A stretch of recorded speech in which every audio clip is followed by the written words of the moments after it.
DePaul University is a university located in Chicago, Illinois, which I'm currently studying in. If you're interested in applying to DePaul but don't know where you'd live, there are plenty of dorm options for you to choose from. And in this video, I'll be looking at all 7 of the DePaul dorms by ranking them from best to worst. Number 1. Oz&M Hall. Also referred to as Oz, it is the largest of the Lincoln Park dorms. But despite the large number of students in the building, you will never feel cramped at Oz. There are 3 room options: a single suite where you share your bathroom with another suite, a double deluxe where you and your roommate share a bathroom to yourselves, and a double suite where you and your roommate share a bathroom with another suite, the latter of which is by far the most common dorm type. The rooms are very spacious, especially if you loft your bed and place your desk under it. Sharing a bathroom with suite mates can be a gamble since you never know what kind of weird bathroom habits they have, but I think it's much better than having communal bathrooms. There are lounges on each floor completely with their own kitchenettes as well as elevators. The one major downside to Oz is that there's only one laundry room in the entire building, but there are also plenty of washing machines and dryers, so you won't have to wait too long to do your laundry. Just make sure to keep sea salt on you at all times. Number 2. LeCompte Hall, formerly known as Belden Racine. LeCompte is essentially a smaller copy of Oz, but with a few extra amenities. The dorm has an outdoor courtyard that is shared with Monroe Hall, not to mention there are more lounges in the building. Unfortunately, there's a reason for those extra lounge rooms, and that is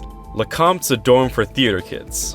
Theater school is only a street across, and so all the students apply for residence at LeCompte. So beware non-theater kids. LeCompte may be a very comfortable dorm to live in, but it comes at the expense of having to constantly hear someone prepare for an audition in the lounge across your room, or having your neighbor blast the Waitress soundtrack at 2 AM while they horribly sing along to it. You will feel those 525,600 minutes pass by. But luckily there are many ways to quiet down a theater kid, like showing them a job application. Number 3. University Hall. Also referred to as U-Hall, not to be confused with the actual U-Hall building down the street. This dorm sits right across the quad, making it the most convenient dorm at DePaul since so many university buildings are a short walk away. However, the rooms are a bit worse than in Oz and LeCompte. They're much smaller, have hardwood flooring, and while there are still double deluxe and double suites, the suite bathrooms are outside of the dorm rooms, which is inconvenient if you don't have a bathrobe. There are also suite triple rooms, which I do not recommend ever applying for. Sharing a room with 2 roommates is not ideal. But there is a gaming lounge in the basement which makes up for things. Just make sure to bring nose plugs if you ever go down there. I should also mention that if you happen to get room 241, you will sometimes hear the screams of a woman coming from inside your closet. Don't be worried, that is not a you problem. Number 4.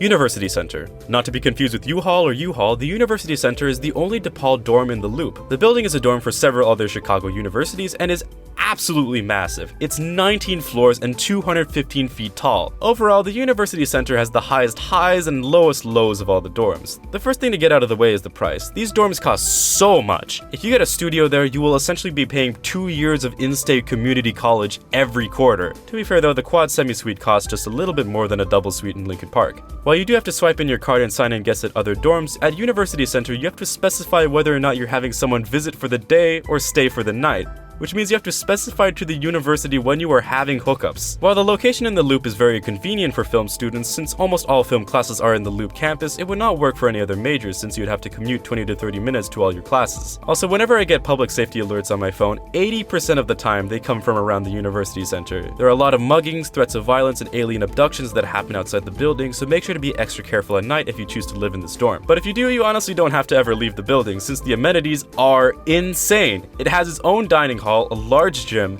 several private lounge rooms, computer labs, and even practice rooms with pianos, all within the comfort of one building. So if you have the money and don't want to ever go outside, University Center is definitely the place for you, but otherwise I'd say rooming in Lincoln Park would be a much better choice. Also, the RAs are in cahoots with the alien abductors. Do not let them enter your room at all costs. If they ask to open your door because of a noise complaint or a roommate agreement, don't. They are body snatchers in disguise and they want your bodily fluids. Keep a strap on you at all times. Number 5. Monroe Hall.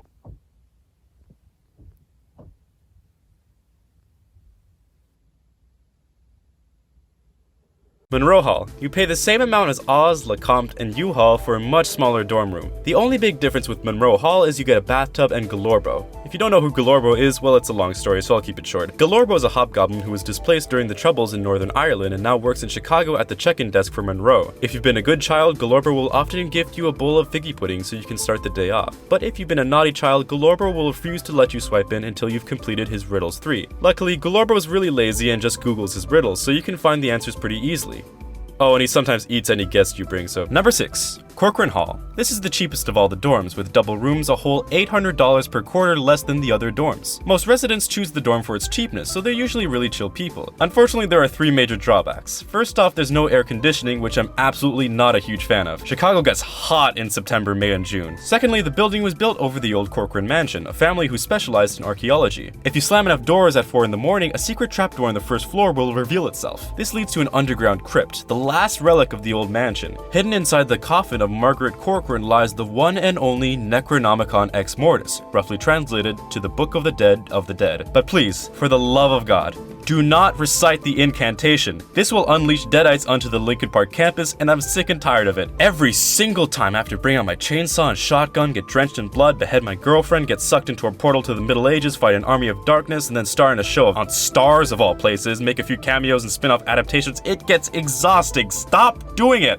Also, Corcoran has communal bathrooms, which are great places to learn that grown adults can have no concept of cleanliness and will make their disgusting habits a problem for everyone else. Now, before we get to our worst dorm, here are a few honorable mentions. First off, Sanctuary Hall and Townhomes. These are on-campus apartments and are very popular with cannibals, so either join them in the feast or join them on their plate. Secondly, Sheffield Square. That's another on-campus apartment and one I actually lived in during my second year. It's pretty alright. A bit small, but you don't have to check in guests, which is a plus. You will eventually find a horrid creature inside your trash named Snot who will talk shit about your essays and threaten to wear your skin, but just ignore him, he's a hater. And finally, Ion, which is a student-friendly apartment just a block off campus. But unless paying $1,000 a month for an apartment that looks like it's under construction to have a room that's not guaranteed to even have a window as your kind of vibe, I suggest not applying.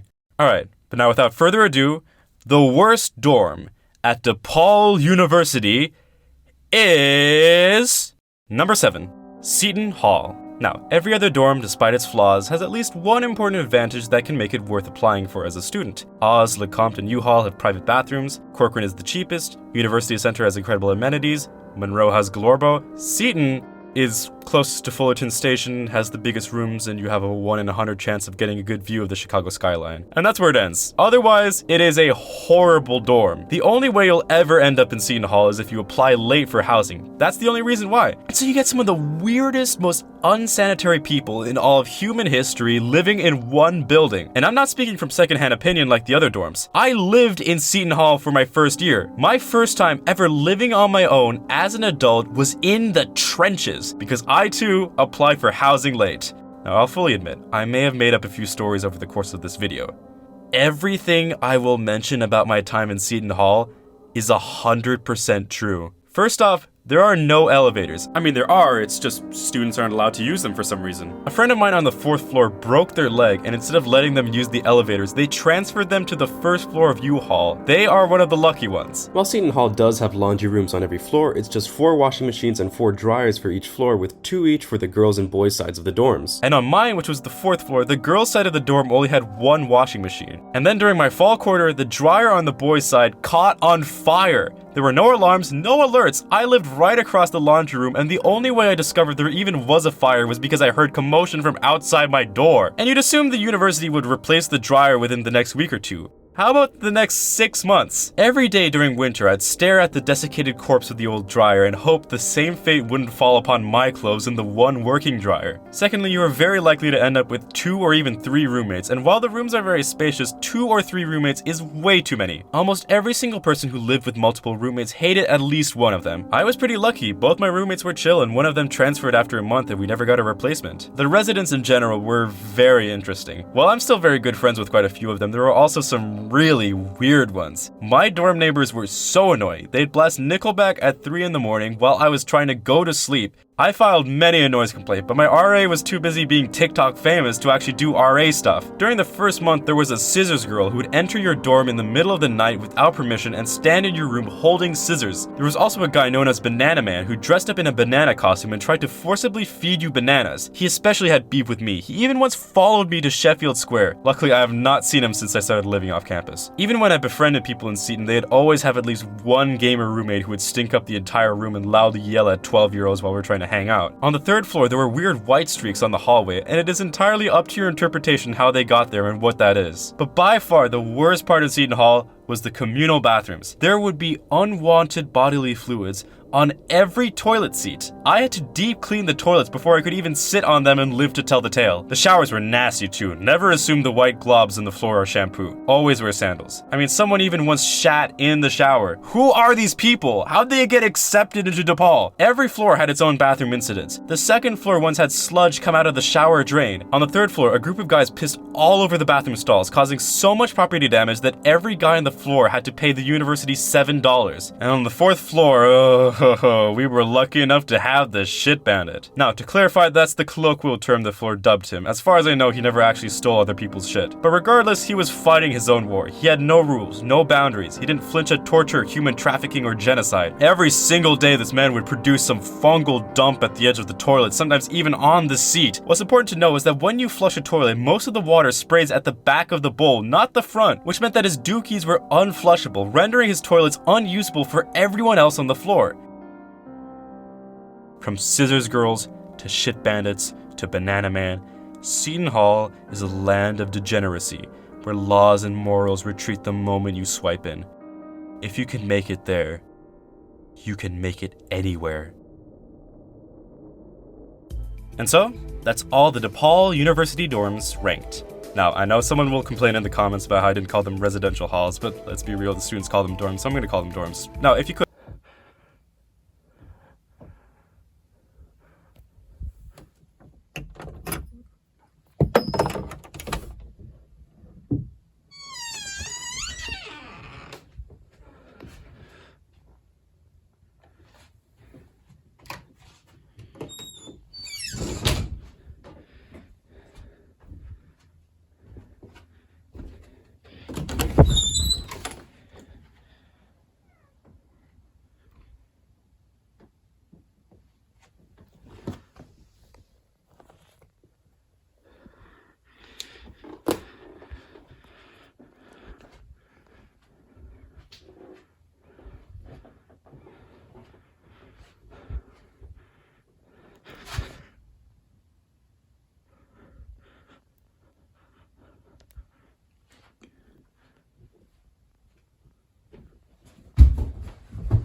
Today's video is sponsored by the Great Andromedans. Want to donate your bodily fluid in appreciation for the conquest of the universe? Please contact your dorm's RA.